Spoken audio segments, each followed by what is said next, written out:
lutte pour la promotion du secteur de l'automobile en République démocratique du Congo. Lui, c'est Monsieur Mathieu Takizala, directeur général des Special Auto Garage. Il est l'invité de Entreprendre de ce jour. Mesdames et messieurs, bienvenue sur la 10e rue télévision. Monsieur Takizala Mathieu, bonjour. Bonjour madame. Vous êtes, comme je viens de dire, le DG de SAG. Pouvez-vous nous expliquer une fois de plus c'est quoi SAG? Ah oui, SAG c'est Special Auto Garage, une société fondée. Je ne suis pas uniquement DG par fonction, mais c'est l'initiateur de la vision Special Auto Garage. Moi je suis celui qui est né au Congo, une petite province, une province congolaise qu'on appelle le Bandundu, dans la ville de Kikwit. Mais sauf que à la sortie des années 80, et je suis allé en dehors de notre continent. Et jusqu'à aujourd'hui, je continue à vivre dans le continent européen. Cette société est née, moi-même d'abord je suis de formation économique et puis ingénieur. Je vivais à une petite ville de province qui s'appelle Château-Thierry. Le hasard de la vie a fait que c'est la ville de l'auteur, le Fable de La Fontaine, Jean La Fontaine. Mais j'étais obligé à chaque fois, il faut quitter à 4 h du matin pour aller dans des grandes villes, parce que c'était une petite ville de 20 000 habitants, pour aller travailler. Et toute la jeunesse de la génération où la ville où je vivais était obligée de s'exporter. C'est ce qui s'est fait aujourd'hui en République démocratique du Congo pour aller bosser. Et en tant qu'économiste puis gestionnaire, je me suis dit pourquoi pas, il faut oser, il faut faire différemment. Je ne suis pas obligé pour travailler et faire des kilomètres. Et je rentre dans un domaine où la prédiction, j'étais prévu à être uniquement dans la technocratie économique, le monde de la banque, la gestion, ainsi de suite. Et ces domaines techniques en tant qu'ingénieur, j'ai trouvé qu'il fallait faire quelque chose dedans. L'avantage de la société française, avant de devenir chef d'entreprise, il faut se former. Donc j'étais obligé de retourner encore se former, comprendre cette industrie. Et le jour où j'essaye d'élaborer, d'aller déposer, créer la société, j'avais pas de nom. Vous savez, chez les Africains, quand on crée une société où je vous donnais votre nom, comme je m'appelle Takizala, je pouvais dire Takizala Service. Mais j'ai cherché tous les formules pour créer le nom de commercial de l'entreprise, mais ça ne venait pas. Je suis allé au niveau d'immatriculation de l'entreprise. Et le temps que j'attendais qu'on me reçoive pour qu'on fasse la formalité, c'est que vous appelez ici guichet unique, mais en France c'est le greffe commercial, le greffe de l'entreprise. C'était comme ça touchait dans le métier et à la fois le commerce, il fallait aller immatriculer l'entreprise dans deux chambres, chambre de métier et chambre de commerce. Et avant de rentrer dans le guichet pour qu'on fasse la formalité, je trouve sur la table un bouquin, on dit édition spéciale. Édition spéciale, je crois que c'était Figaro. J'ai dit bon, comme l'entreprise va être centrée dans l'automobile, on appellera cette entreprise Special Auto. Special Auto. Et c'est comme ça le nom Special Auto vient dans la tête. Maintenant, Special Auto, et ça c'est la partie française. Général, c'est un nom généraliste, tout ça, ainsi de suite. Mais quand on arrive au Congo, ça signifie qu'on veut donner un caractère particulier, que ça soit vraiment une société des marques fabriques de l'intelligence congolaise. C'est là où on ajoute, pour se différer, peut-être on peut avoir un spécial auto sénégalais, un spécial auto français, belge. Alors on ajoute le mot garage. Ça veut dire que c'est une marque congolaise. Et on est en train de lutter pour que 60 ans durant, la gestion de véhicules, l'achat de véhicules, l'achat de pneumatiques en République démocratique du Congo, on est toujours servi par des marques fondées des autres peuplements du monde. Maintenant, moi, en tant qu'initiateur de cette institution, on rêve que le Congo doit avoir un distributeur congolais créé en commençant par l'intelligence scientifique, l'intelligence technique, l'intelligence financière congolais, mais qui doit aller dans le monde entier. On commence en France. Aujourd'hui, nous sommes en République démocratique du Congo, l'aventure de Spécial Auto doit sillonner et c'est ce qui m'a toujours animé. Qu'est-ce que Spécial Auto Garage offre comme service? Parce qu'il y en a beaucoup, il y a beaucoup d'entreprises qui sont dans ces domaines. Mais quelle est votre particularité? Ah, il y en a énorme, elle est multiple. Moi, je sais que dans mon enfance au Congo, un garagiste ne faisait pas le rôle commercial, il était uniquement pour réparer. Quand vous regardez du côté autochtone, 3/4 de ce que les garagistes font, ils versent dans des entreprises venues d'ailleurs. Ça fait que lui, il est là uniquement pour réparer. Or, le garage a 3 compartiments. La distribution, la maintenance, le conseil. Or, le garage type congolais, c'est uniquement la réparation. Nous, Spécial Auto Garage, on voit que le marché congolais aujourd'hui, 99% de l'échange qui s'est fait autour de l'automobile, c'est fait uniquement du côté de l'informel. Ça aide même pas l'exploitant, ça aide même pas le consommateur et ni la République démocratique du Congo. Aujourd'hui, les marques qui se distribuent en République démocratique du Congo n'ont pas un distributeur local congolais qui peut les rassurer qu'on peut faire le business ensemble. Donc, c'est ça l'obsession du Spécial Auto Garage. Ça veut dire que Spécial Auto Garage, c'est une interface qui veut garantir ce qui vient d'ailleurs, qui veut garantir le consommateur congolais, qui veut garantir aussi les techniciens congolais ou les gens qui étudient en République démocratique du Congo pour travailler. Parce qu'aujourd'hui, quand moi je suis venu, cette société est créée dans les années des tourmentes en République démocratique du Congo, les années 2016. Les années 2016, c'est le report des élections présidentielles. Vous savez, l'entreprise au Congo, depuis que les deux colos sont partis, on récite l'entreprise, on ne pratique pas l'entreprise. On ne peut pas conjuguer le mot entreprise ou entreprendre sans avoir des modèles. Les sagas congolaises, ça signifie que les gens qui ont créé des boîtes et qui rendent service à la République démocratique du Congo. Ça signifie qu'en 2016, on crée cette entreprise. C'est l'élection, la crise des gens qui arrivent. 2017, pareil, les gens sont toujours dans l'épopée des parler politiques, politiciennes. 2018, on rentre en pleine élection. Et qu'est-ce qui se passe? Moi, je venais de temps en temps, j'ai fait des mois parce que je ne réside pas au Congo. Et j'ai retourné. Mais je voyais qu'il manquait toujours quelque chose. Ça signifie qu'on n'a pas de travail. Il fallait réinventer la chose.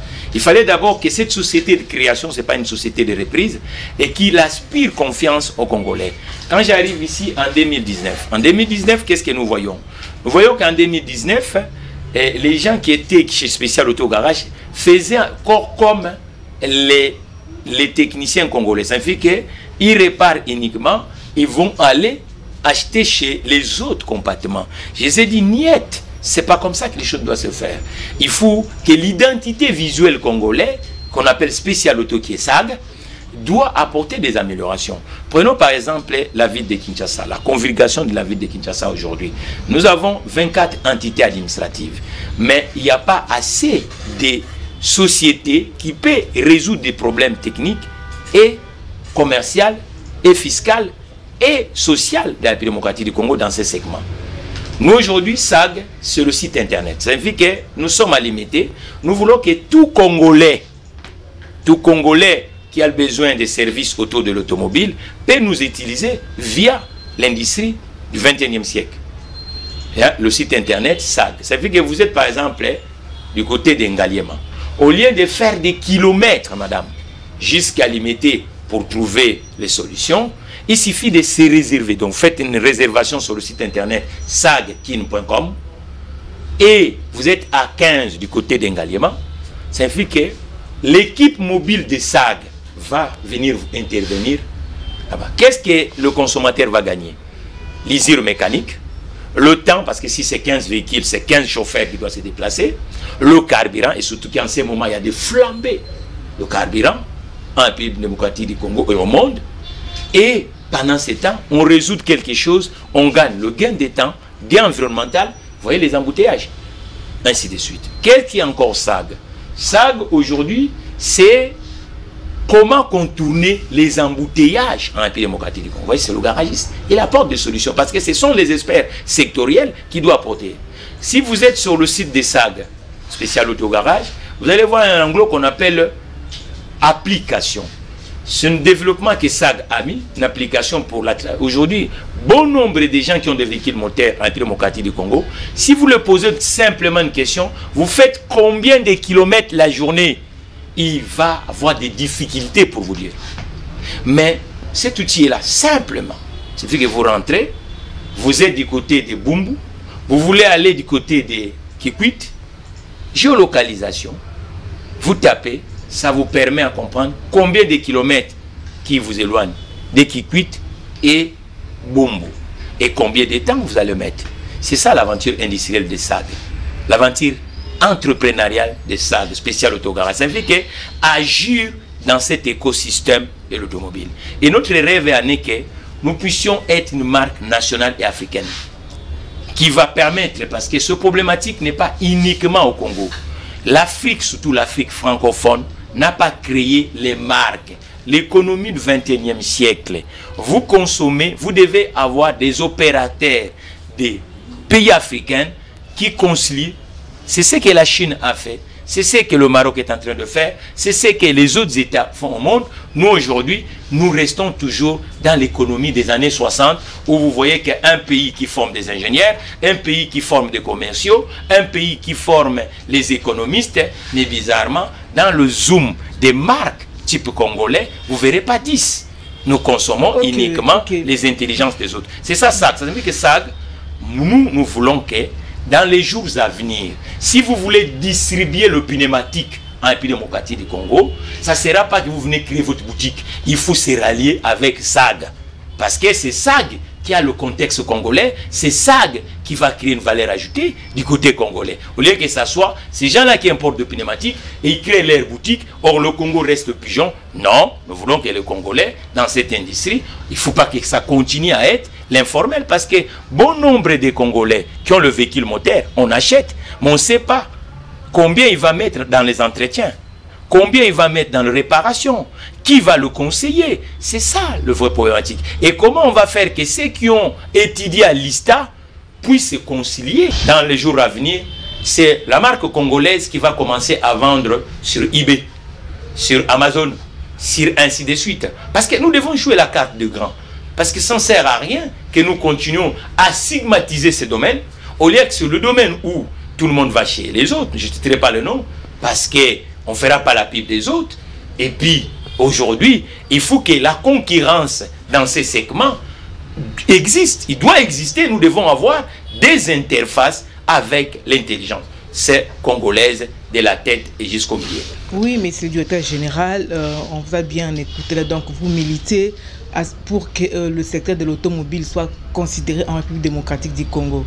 Mais nous savons que notre pays a beaucoup de priorités dans le domaine de la santé, dans le domaine des infrastructures et tant d'autres, dans l'alimentation, dans les logements. Pensez-vous que le gouvernement congolais a intérêt à investir dans l'automobile?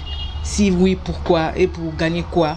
Je vous dirais par exemple, en 2007, une crise qui vient, moi je suis financier de formation et j'exerce aussi dans le monde financier. J'ai compris qu'on ne peut pas conjuguer l'expression finance sans production. Vous comprenez? En 2007, la crise des liquidités, la crise financière, parce que vous n'êtes pas censé vous animer une belle émission économique qui va servir la République démocratique du Congo. Vous n'êtes pas censé ignorer qu'en 2007, la crise du subprime venait de la crise de liquidité. Ça fait que le ménage américain qui ont emprunté n'avait pas encore de moyens de rembourser. Et qu'est-ce que le président américain de l'époque, Barack Obama, a fait? Il a choisi d'abandonner une banque historique de l'économie américaine, Lehman Brothers, mais il a choisi d'accompagner l'industrie de l'automobile, l'industrie de Détroit. Ça signifie on laisse tomber une banque et on finance, on accompagne l'automobile. Parce que c'est cette relance de 2017 aux États-Unis, c'est s'est relancé autour de l'automobile. C'est un secteur qui touche tout le secteur. Le secteur de l'automobile, elle est stratégique. Et surtout encore en République démocratique du Congo, un pays qui a le PCR actif faible. Ça signifie qu'il y a plus de chômeurs en République démocratique du Congo, aujourd'hui à l'heure actuelle. Or, l'un des secteurs qui peut permettre à la République démocratique du Congo de venir jouer la carte des grands, la cour des grands, c'est l'industrie de l'automobile. Vous savez combien nous consommons pour l'automobile. Et il n'y a pas de chiffrage. Pourquoi? Parce qu'on n'a pas compris qu'il fallait avoir des interfaces telles que SAG, qui vont nous produire des statistiques réelles de la photographie. Et il faut les soutenir. On vous donne encore un autre exemple. Mohamed VI, économiste comme moi, formé en France, le roi marocain qui remplace le roi, son père, qui était Hassan II. Vous savez qu'est-ce que Mohamed VI a fait? Mohamed VI arrive au pouvoir. Il comprend que pour avancer, il doit créer une chaîne de valeur, l'écosystème autour de l'automobile. Il crée le port de Tanger, parce que si vous produisez dans l'automobile, qu'il soit en dérivé, qu'il soit en service, il faut l'infrastructure. Il crée le train à grande vitesse. Et il crée des zones de production à faible coût de production. Aujourd'hui, le pays qu'on appelle le Maroc, lorsque Mohamed VI arrive sur le continent, la production de l'automobile, le pays qui était le premier, c'était l'Afrique du Sud de Nelson Mandela. Mais aujourd'hui, avec la planification de Mohamed VI, le Maroc est devenu le premier du continent. Aujourd'hui, les véhicules, l'industrie de l'automobile marocain se vend, vous savez, le PCR, à 75 pays au monde. Aujourd'hui, le Maroc est le premier, le deuxième exportateur européen dans l'industrie de l'automobile. Un énorme avancée. Et la particularité marocaine, madame, c'est quoi? Nous, ici, dans les années 70, on avait un représentant de l'industrie de l'automobile américaine qu'on appelle General Motors, qui était ici, sur la place des marchés des libertés aujourd'hui, on appelle. Il y a eu des véhicules montés à Kinshasa. Il y a eu des hommes et des femmes. On a pris un énorme recul à la République démocratique du Congo. Et on n'utilise pas l'expertise que le Congo en a dans ces domaines. Ici, quand on montait, qu'est-ce qui s'est passé? Ça signifie qu'on ensemblait, l'écosystème n'était pas créé. Or que le Maroc ne fait pas cette erreur. Le Maroc aujourd'hui, les véhicules qui sont montés au Maroc, les batteries sont fabriquées au Maroc, les rétroviseurs sont fabriqués au Maroc, le câblage électrique sont fabriqués au Maroc, et ça crée une énorme valeur ajoutée pour l'économie marocaine.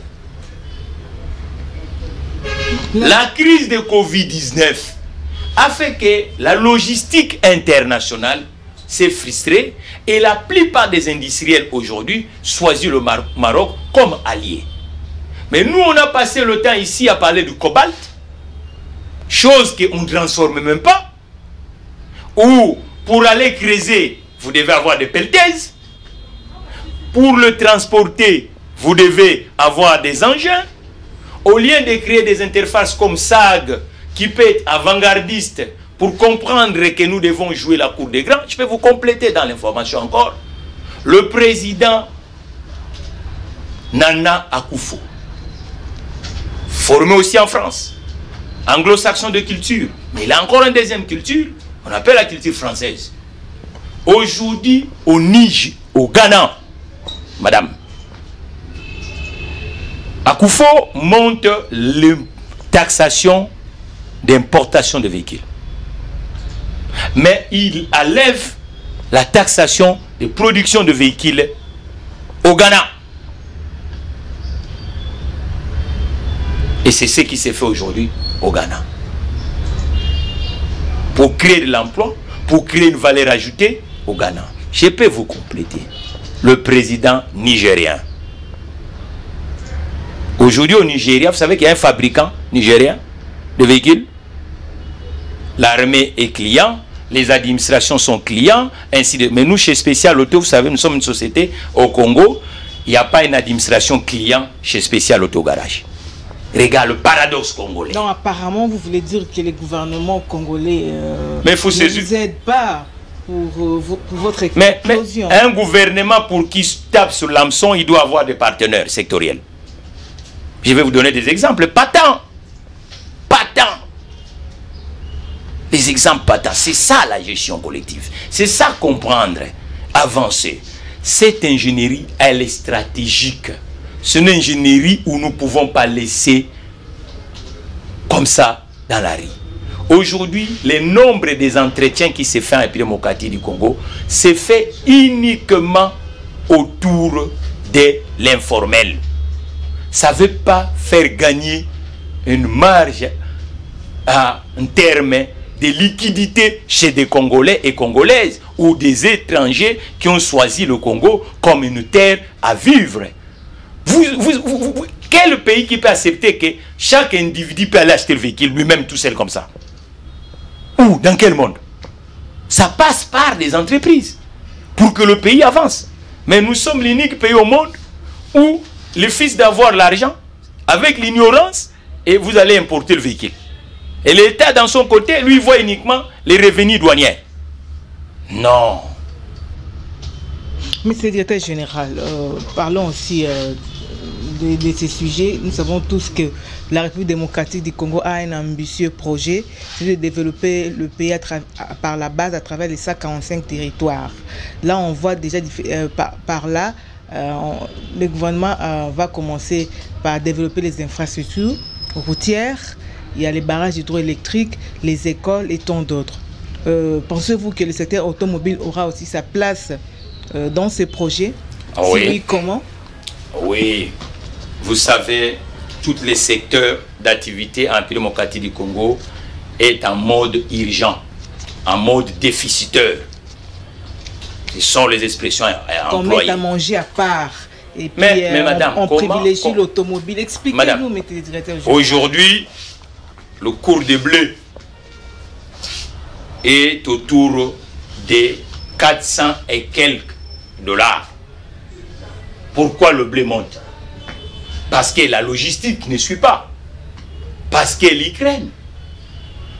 Vous savez, quand on grandissait ici, quand on parlait de la Russie, c'est un petit pays. Et vous savez, les engrais qui sont produits au monde, c'est la Russie qui est le premier produit exportateur d'engrais au monde. Vous ne pouvez pas faire l'agriculture sans semences, non? Vous comprenez? Mais si toi tu produis à Madimba le maïs, comment ça va venir à Kinshasa? Qu'il soit le bateau, qu'il soit le train, qu'il soit le camion. Mais c'est autour de cette industrie. Vous voyez un pays 60 ans d'Iran, le camion qui va à Chikapa, il tombe en panne des pompes d'injection à Kikwit et les convoyeurs doivent rentrer à Kinshasa pour réparer le pompe d'injection. Et maintenant, le 141 territoire sans cette industrie, tu crois vraiment que comment tu vas transporter les choses dans le point A à B? Non. C'est parmi le moteur de développement, cette industrie stratégique. C'est parmi le moteur de développement. Ça signifie qu'aujourd'hui, cette idée type keynésienne, à des théories économiques keynésiennes, où on relance à travers la commande publique, c'est ce que vous appelez le plan de développement des 141 territoires. Aujourd'hui, quels sont les vrais problèmes des territoires congolais? L'infrastructure absente, l'emploi qui n'existe pas, l'offre professionnelle est absente, l'informel qui nous guide, ainsi de suite. Mais maintenant, pour que ça prenne corps, il faut maintenant les entreprises telles que le SAG soient implantées dans des territoires congolais. Parce que c'est ça qui va faire la force de la République démocratique du Congo. Ça signifie qu'on va avoir des femmes et des hommes qui ont des endroits à vaguer. Lorsque les gens travaillent, on produit. Et quand on produit, qu'ils soient en service ou en bien, la République démocratique du Congo va s'enrichir.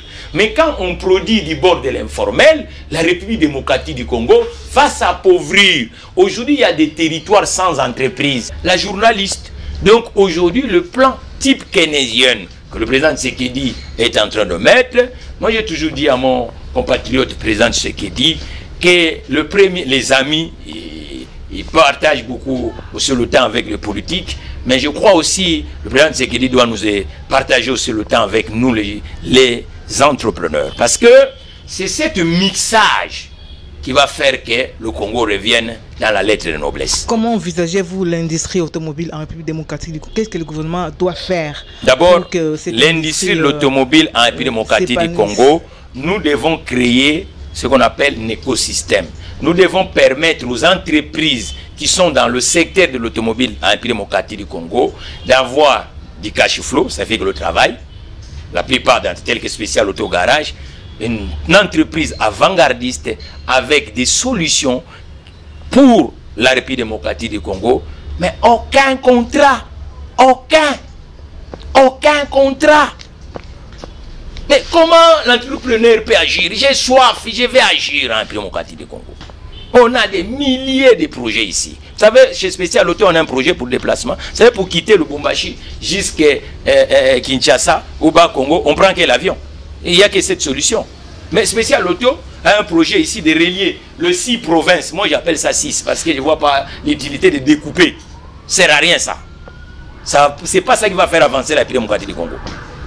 Le 6 provinces par le voie routière.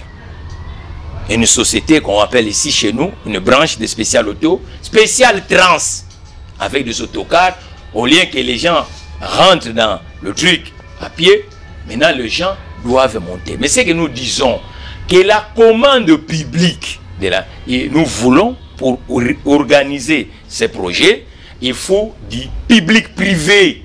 Ça signifie qu'on loue des alliances avec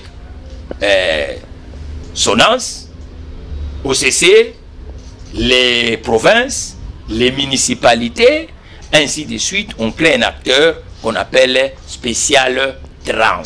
Vous savez qu'ici, nous avons un projet de développement de supérettes techniques en pièces de rechange.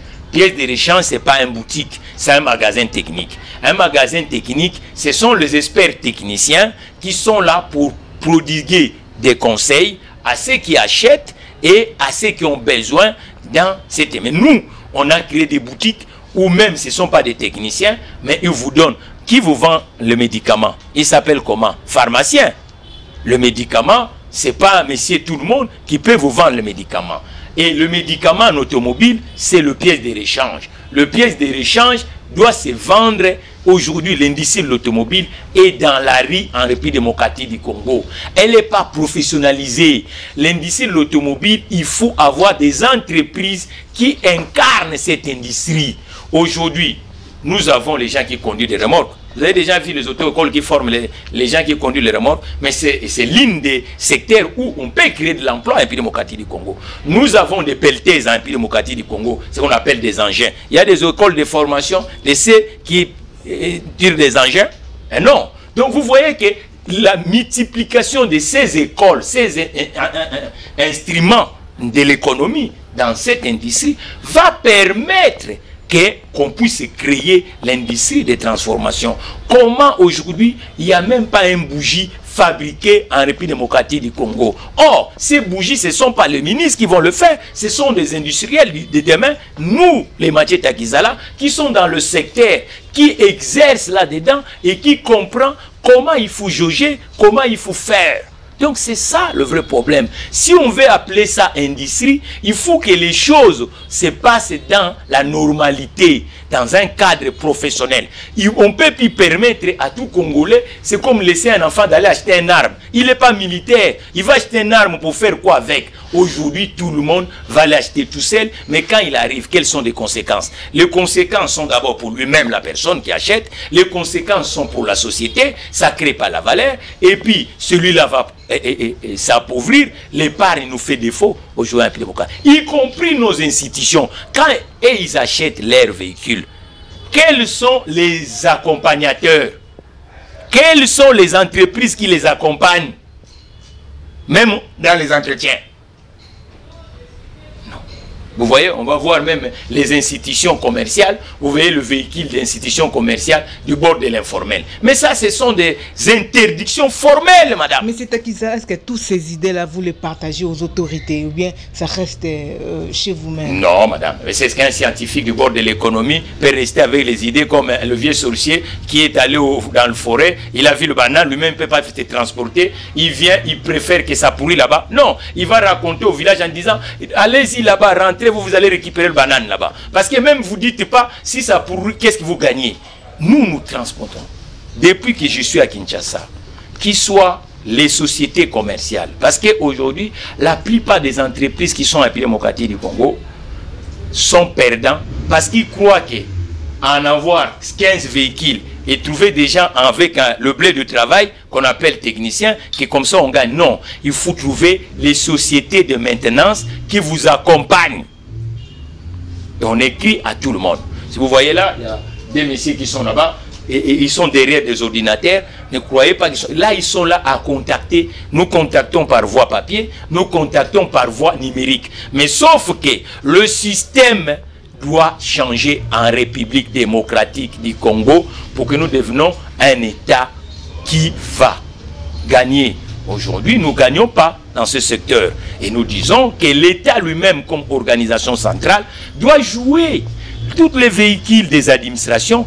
C'est une énorme mine. Regarde, dans les autres pays, quand vous rentrez dans un garagiste, les garagistes n'attendent pas le particulier. Le particulier, ce sont des revenus complémentaires, secondaires. Le revenu principal, c'est la SIRER. Normalement, si l'écosystème était comme dans les autres États, dans nos mirailles, vous devez voir les logos des assureurs congolais. Est-ce que vous êtes venu ici? Vous avez vu les logos des assureurs congolais ici? Même des banquiers congolais, il n'y en a pas. On achète l'automobile sans financement, sans accompagnement technique, sans... Mais comment on va créer de la valeur? Comment on va créer de la valeur? Donc je crois qu'aujourd'hui, le moment est venu. Comprenez ce que nous sommes en train de vous dire aujourd'hui. Travailler en synergie. Nous avons un plan de développement chez Spécial Auto Garage.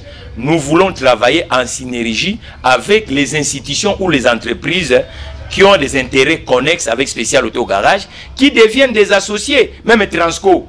Donc on ne continue pas avec ces modèles d'économie, ça ne sert à rien. Transco est transporteur. Il doit avoir des garages partenaires pour que nous avançons. Et à l'intérieur de ces garages partenaires, Transco doit devenir associé. Et c'est comme ça que les autres États avancent. OCC qui est dans le frontière, il doit être associé chez Spécial Auto. Le moment est là. Régie des eaux.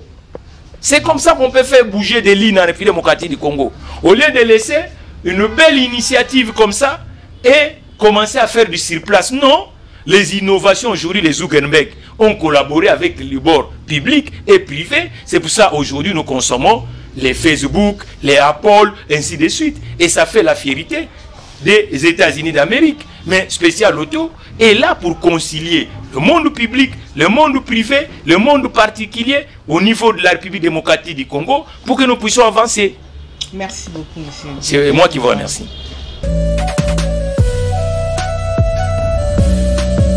Entreprendre des séjours touche à sa fin. Prenons rendez-vous pour un autre numéro. Merci et à la prochaine.